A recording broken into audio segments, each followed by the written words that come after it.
Shri P. Chidambaram.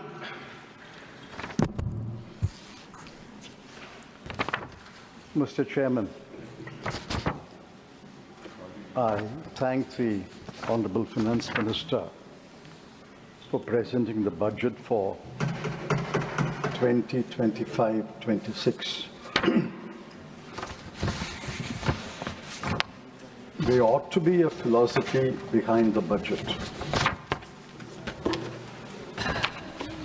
but I cannot divine one in this budget. I shall not attempt to do so, because after going through the budget speech and the budget numbers, I believe there is no philosophy behind the budget. It is obvious that the budget was politically driven. I shall not elaborate upon that, but I congratulate the Finance Minister for achieving one of her objects a couple of days ago. Congratulations, Finance Minister. I would like to start on an unusual note. The Finance Ministers asked this House to appropriate 20,517 crore for the Ministry of External Affairs. Usually the MEA does not figure in a budget speech, but I want to start with the MEA. Well, I'll tell you why. In 2023-24, the past year, we allocated 28,915 crore. In the current year, the revised estimate is 25,277 crore, almost 3,600 crore less in the current year. And for next year, the Finance Minister is asking for only 20,517 crore, another 5,300 crore less. I wish the External Affairs Minister is here. I suspect that, and I hope not, I suspect that the Finance Minister is doing a Elon Musk on the External Affairs Minister. Somebody must explain. Are we shrinking our world presence? Are we closing down embassies? Are we closing down consulates? Be that as it may. A more serious aspect of the MEA.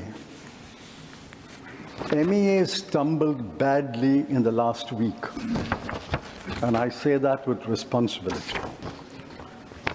It's now clear that the United States informed India about the deportation.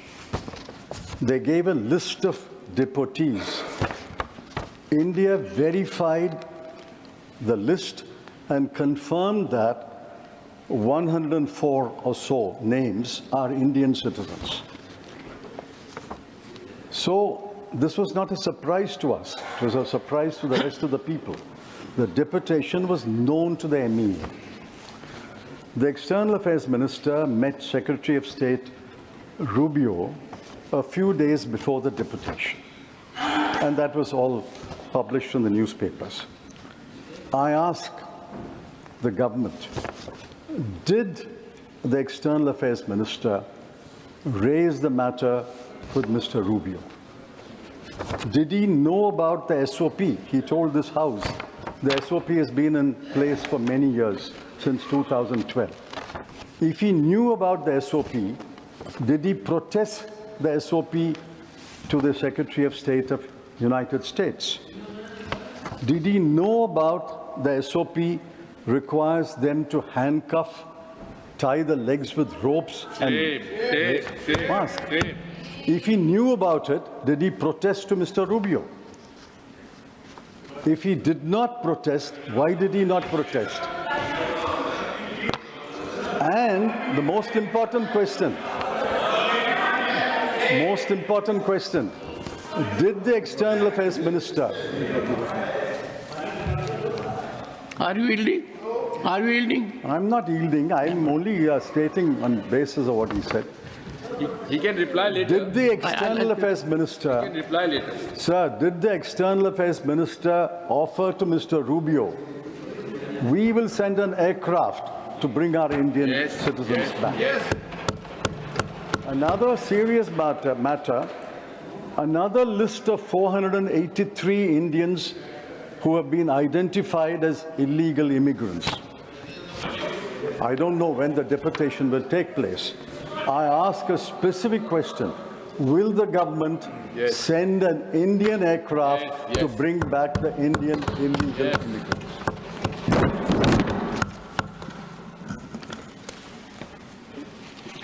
Now I go to the Finance Minister's trump card. No pun intended, sir. Trump card. No pun intended. Sir, when you said twice, I got worried that no pun intended. You said twice, which means pun is intended. And I'm wondering whether your reference to Elon Musk is a compliment to the Honorable Finance Minister. Sir, I'm to looking take at to my the groove clock. of efficiency. I'm looking at my clock and my whip. I'll add up the time, sir. 1 minute I'll add. Yeah, please, please. Income tax cut is the FM's main thrust of this debate, and she has given a number of interviews. The House should know that only 3.2 crore persons pay income tax, and the last figures available. The rest file returns, but they pay nil tax. She has raised the government has raised the threshold from 7 lakhs to 12 lakhs, and it applies to all taxpayers right up to the highest taxpayer. Now, I've looked at the CBTT statistics of taxpayers, the last available statistics.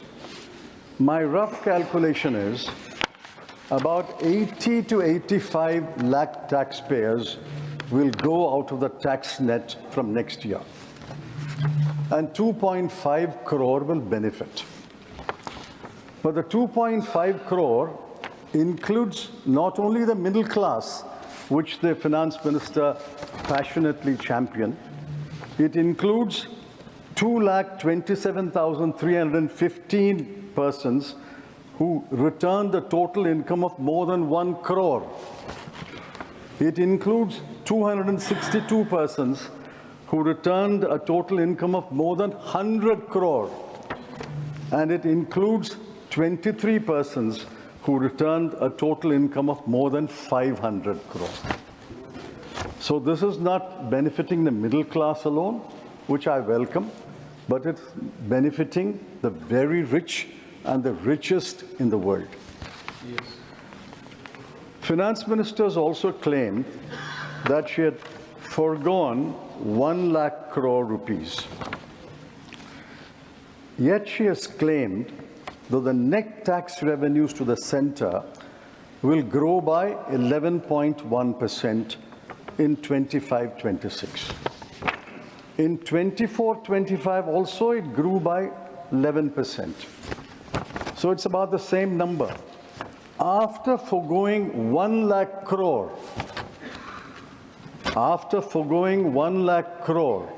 in this budget, how does she claim that the net tax revenues to the center will grow by the same 11%? This is pure magic, not mathematics. I will reserve how this magic unfolds, and I will comment on it later. Secondly, the finance minister says this 1 lakh crore will go into consumption, and that consumption will boost the economy. I find initially a lot of cheerleaders accepted that claim. But in the last 2-3 days, even the finance minister's cheerleaders are becoming skeptical about it. I asked the Honorable Finance Minister, Will not part of the 1 lakh crore go into savings? SBI chairman has hoped that part of it will come to him and the banking system.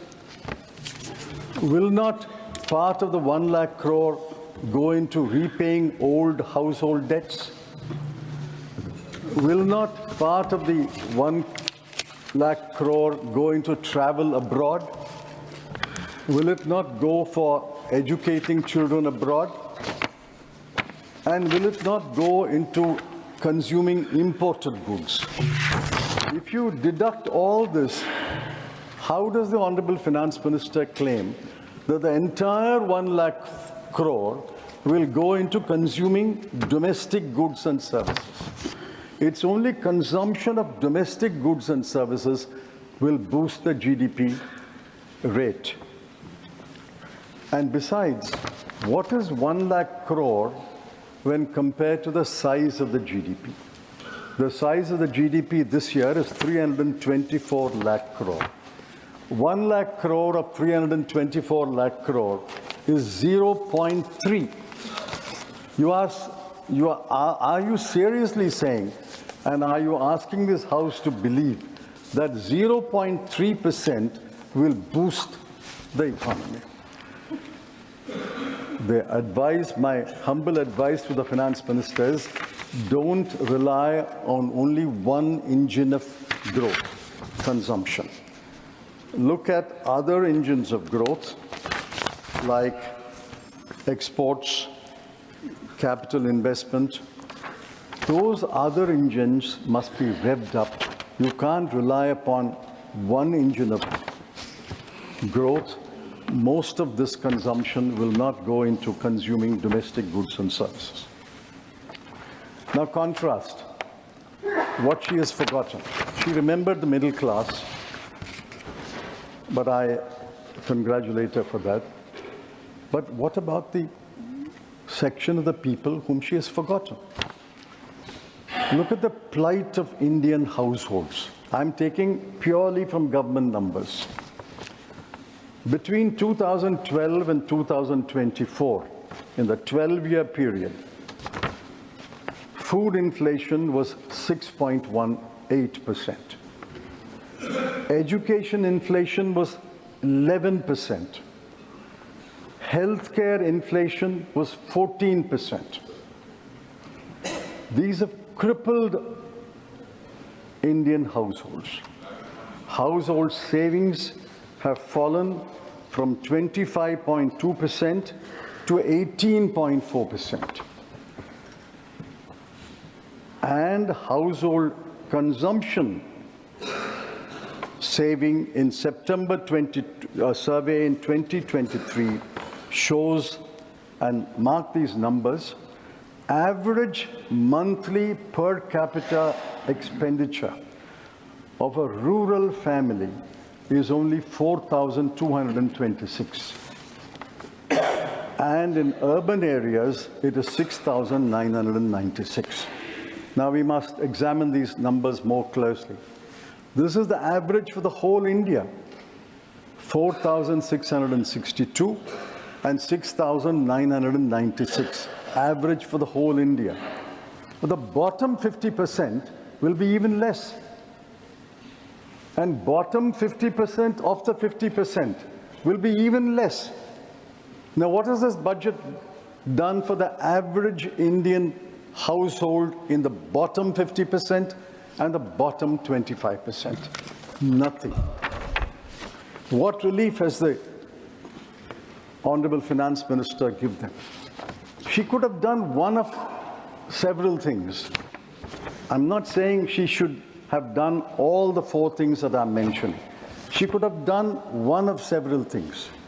One, instead of cutting income tax, or along with cutting income tax, she should have cut the GST. Everybody pays GST. The richest and the poorest pay in GST. She could have cut GST. She could have cut the tax on petrol and diesel. Everybody indirectly or directly uses petrol and diesel. She could have increased the Maganrega daily wage. She could have increased that rate because the poorest are the ones who are going to Maganrega work. And she could have raised the statutory minimum wage across the board under the Minimum Wages Act. That would have benefited thousands and thousands of labour. She did nothing, but she was focused on income tax and she was focused on the Delhi election. Let me turn to another subject. The most gravest challenge facing the country is unemployment. I think all of you will agree, unemployment is the gravest challenge. Even the Treasury benches must agree.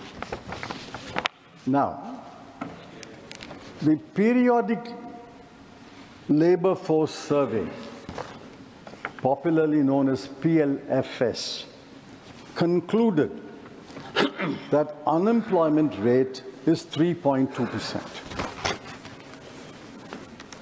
Now, if the unemployment rate is 3.2%, and that the economic survey also repeats that, if the unemployment rate is 3.2%, I'm sure the London School of Economics, as well as every other university, teaches us that any unemployment rate less than 5% is equal to full employment. I won't get into the intricacies.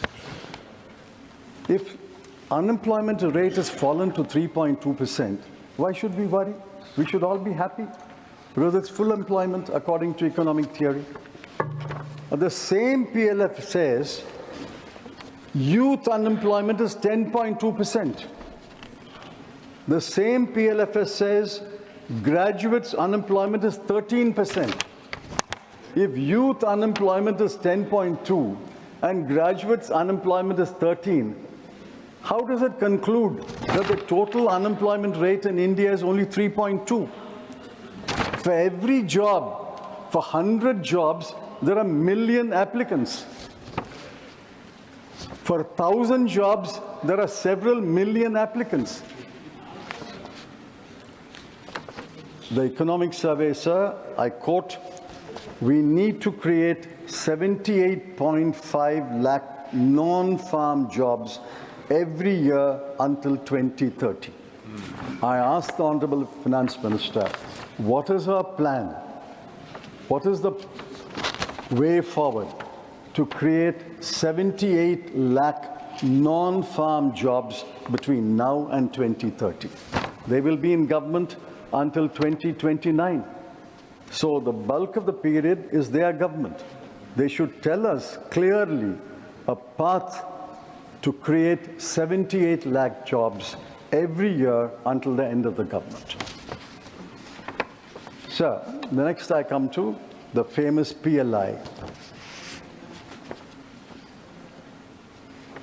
The budget has 8 lines of expenditure on employment generation. I've looked at it closely. If I'm wrong, the Honorable Finance Minister will correct me. There are 5 lines of expenditure under PLA. There's 1 line of expenditure called New Employment Generation Program. There is 1 line called Prime Minister's Employment Generation Program. There's 1 line called Skill India. I don't know the differences between these acronyms. What is the difference between Prime Minister's New Employment Generation Program and the New Employment Generation Program? We don't have a new PM, we have the same PM. On the 8 lines in the current year, mark these numbers, sir. On the 8 lines together, I've got the breakdown, but I'm taking all the 8 lines of expenditure.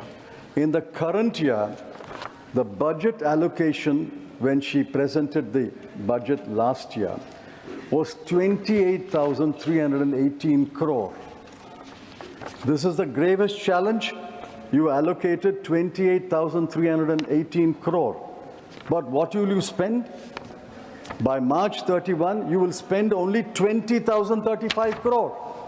Why are you not spending 8,000 crore on the challenge, which is the gravest challenge facing the country? Yes. The PLI scheme is a spectacular failure. Yes. Otherwise, you would have spent this money. Employment generation is a spectacular failure.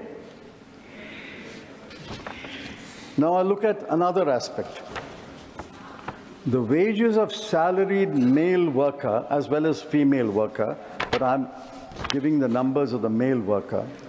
The wages of salaried male worker has fallen in the last 7 years from 12,665 per month to 11,858 per month. This is own numbers, from 12,665 to 11,858. The wages of self-employed male worker has fallen from 9,454 per month to 8,591 per month. So what is the position, sir? The position is incomes are falling, wages are falling, government expenditure is not keeping pace with the promises, household net savings have fallen, household debt has arisen. Yes. This is the plight of the bottom 50% of India. Yes. There's nothing in this budget for the bottom 50%.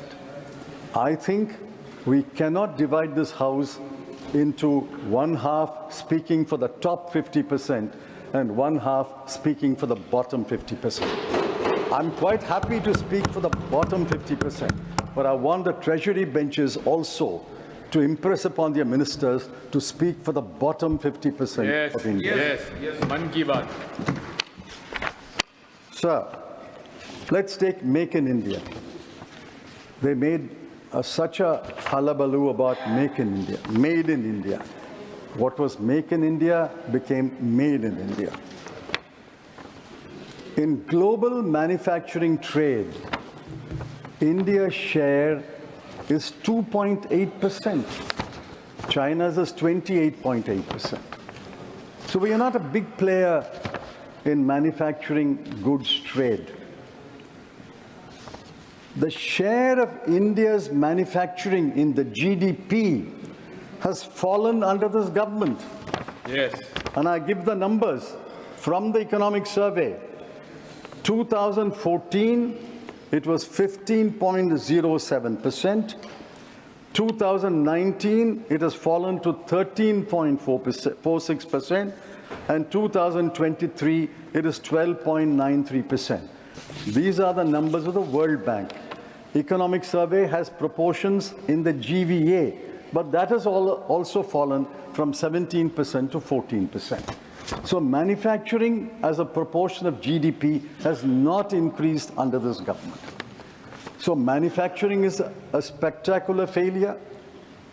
PLI is a spectacular failure. So what has this government got to boast about after the last 11 years? I come to my penultimate point. Now, budget is about numbers. I don't want to burden the House with numbers, but I have to mention some numbers, because the budget is about numbers. Now, the FM, Honorable FM, claimed in a number of interviews that she has not only met the fiscal deficit target, but has improved upon the fiscal deficit target. Absolutely true. If you look at the numbers, 4.9, achievement was 4.8. But how did she achieve this 4.8? She cut capital expenditure by the central government by 92,682 crore. Not revenue expenditure, sir. Capital expenditure by the central government was cut by 92,682 crore. She cut the grants in aid to states for creating capital assets, that's another form of capital expenditure, by 90,887 crore. So total cut in capital expenditure by the center and the states, I'm not apportioning blame, but the center and the states in the current year will be 1,83,569 crore. By cutting capital expenditure by such a humongous amount, she saved on the fiscal deficit 43,785 crore. I can understand if she has saved on the fiscal deficit 1,83,000 crore. It is bad policy, but I will understand. But after cutting 1,83,000 odd crore, she saved about 44,000 crore. Is it good policy? I don't know. Is it good economics? I say no, it is not good economics. You can't cut capital expenditure and compress your fiscal deficit and say, I have met my fiscal deficit, I've improved my fiscal deficit. On the expenditure side, I want honorable members, all of us are concerned, to look at these numbers. Where are the cuts followed? On health, 1,255 crore. On education, 11,584 crore. On social welfare, 10,019 crore. I wish the Agriculture and Rural Development Minister was here. On agriculture, the cut is 10,992 crore. On rural development, it is 75,133 crore. And on urban development, it's 18,907 crore. Why do you make these cruel cuts? There are other unkind cuts. I won't give the numbers. On Poshan, Jal Jeevan Mission, National Social Assistance Program, Pradhan Mantri Gram Sadak Yojana, Crop Insurance Scheme, Urea Subsidy, PM Garib Kalyan Yojana. And all these programs there have been cuts. The most cruel cuts are, I hope I'm pronouncing this correctly, sir, Anusuchit Jati Yojana. Anusuchit Jati Yojana. 1,340 crore has been cut. Young Achievers Scholarship, 455 crore. Post-Metric Scholarship for Scheduled Caste, 860 crore. Program for Development of Scheduled Tribes, 670 crore.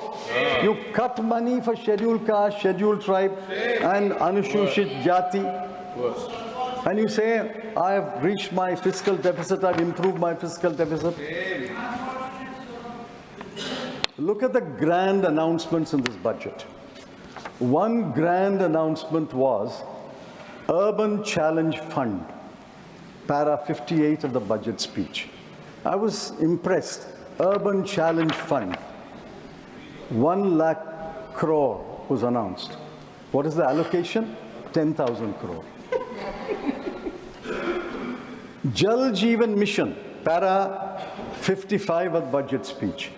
Jal Jeevan Mission says, we have provided water to 80% of the population of India, and we will provide for the remaining 20%.